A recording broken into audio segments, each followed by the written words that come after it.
Sunday will once again present Liverpool with an opportunity to underline some of their credentials as the most successful side in English football. Another League Cup success, provided they overcome Chelsea of course, will no doubt ignite this debate on social media, in households and in drinking dens up and down the country and all across the world.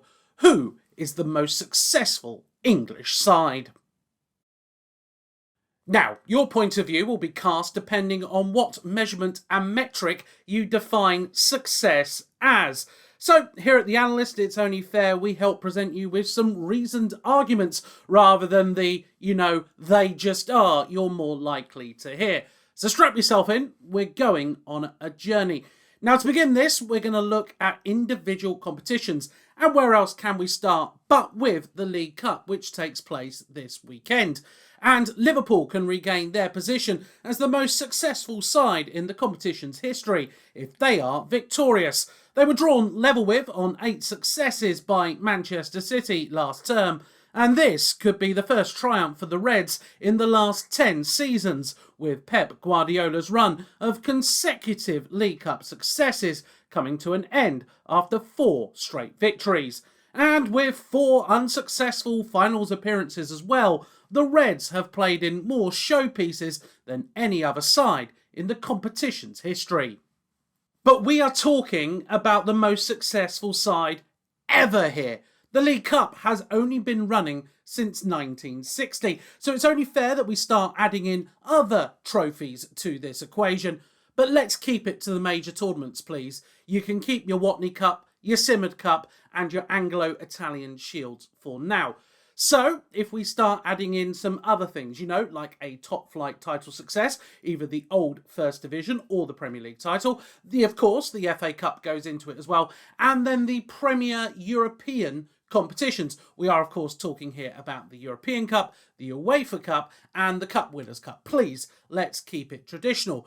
And when we do this, well, it's still Liverpool who lead the way with 43 trophies to their name. Their league triumph 2 seasons back, enough to pip Manchester United by just a single success. But really, this underlines the dominance the two sides have had over periods of time, of which we'll break down in a little bit of time.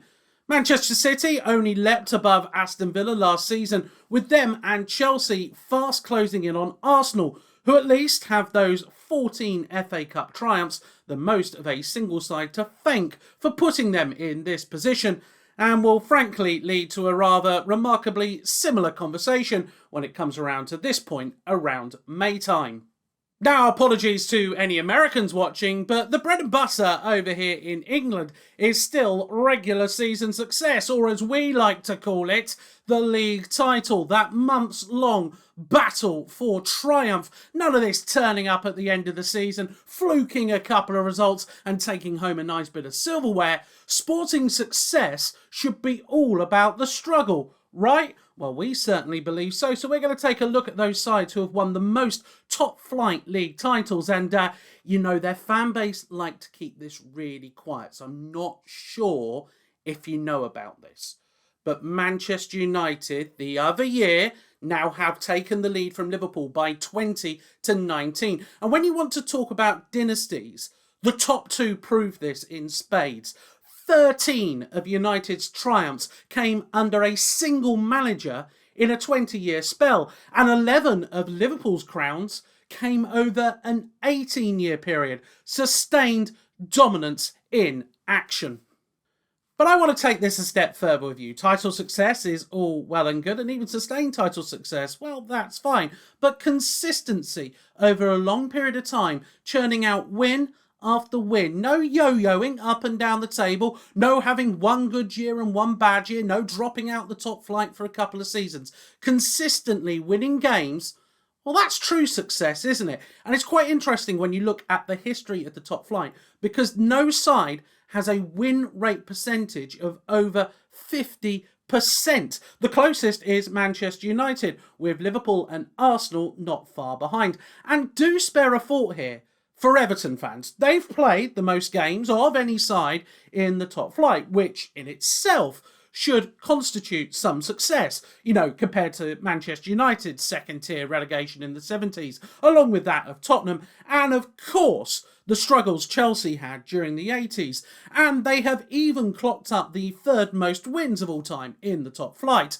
But their win percentage sees them shrink down to 7th in the charts. So perhaps that's the real challenge that Frank Lampard is taking on. And I want to take this a little step further now. I want to add in wins from the major English domestic trophies, those being the FA Cup and the League Cup.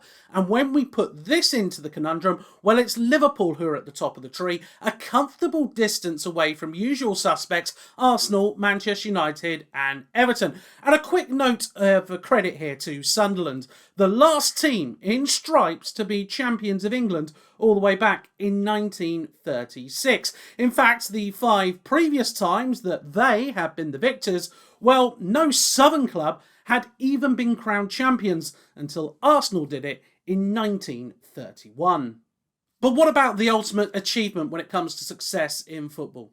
Goals. I know I'm breaking the sport down into the smallest of things here, but in the words of Kevin Keegan, what is success? It's not just winning, but the way in which you do it. A 4-1 defeat for your side, for example, well, that one goal, it still constitutes a success for your team. And really, we should be celebrating those sides who create all these little individual moments of success for their fan base. So no messing around on this one. We're going to dive straight in. League and Cups all combined. And when we put that list together, well, again, it is Liverpool at the top of the tree. But look how close it is, Evertonians. If you define goals as your success criteria, then you are just 7 behind your neighbours. And even the Gunners aren't far off either. And when you swing this into a goal scored per game ratio, well, it's Manchester United who take the reins at the top. But look at some of the other sides who come flying up, including Aston Villa, Wolves, and even